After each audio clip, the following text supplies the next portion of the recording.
उत्पत्ति अध्याय 4। उत्पत्ति अध्याय 4। आदम के पुत्रों का वर्णन। जब आदम अपनी पत्नी हवा के पास गया तब उसने गर्भवती होकर कैन को जन्म दिया और कहा, मैंने यहोवा की सहायता से एक पुरुष पाया है। फिर वह उसके भाई हाबिल को भी जन्मी और हाबिल तो भेड़ बकरियों का चरवाहा बन गया, परंतु कैन भूमि की खेती करने वाला किसान बन गया। कुछ दिनों के पश्चात कैन यहोवा के पास भूमि की उपज में से कुछ भेंट ले आया और हाबिल भी अपनी भेड़ बकरियों के कई एक पहलौठे बच्चे भेंट चढ़ाने के लिए ले आया और उनकी चर्बी भेंट चढ़ाई।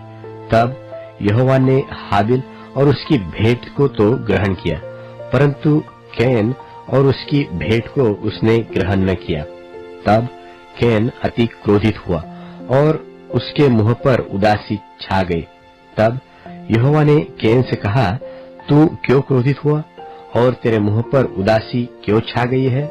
यदि तू भला करे तो क्या तेरी भेंट ग्रहण न की जाएगी?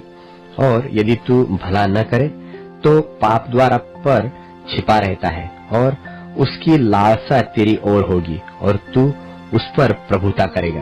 तब कैन ने अपने भाई हाबिल से कुछ कहा और जब वे मैदान में थे तब कैन ने अपने भाई हाबिल पर चढ़कर उसे घात किया। तब यहोवा ने कैन से पूछा, तेरा भाई हाबिल कहाँ है? उसने कहा, मालूम नहीं, क्या मैं अपने भाई का रखवाला हूँ? उसने कहा, तूने क्या किया है? तेरे भाई का लोहू भूमि से मेरी ओर चिल्लाकर मेरी दोहाई दे रहा है।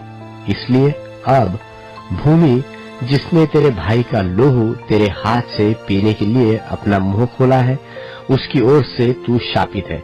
चाहे तू भूमि पर खेती करे तो भी उसकी पूरी उपज फिर तुझे न मिलेगी और तू पृथ्वी पर बहेतु और भगोड़ा होगा।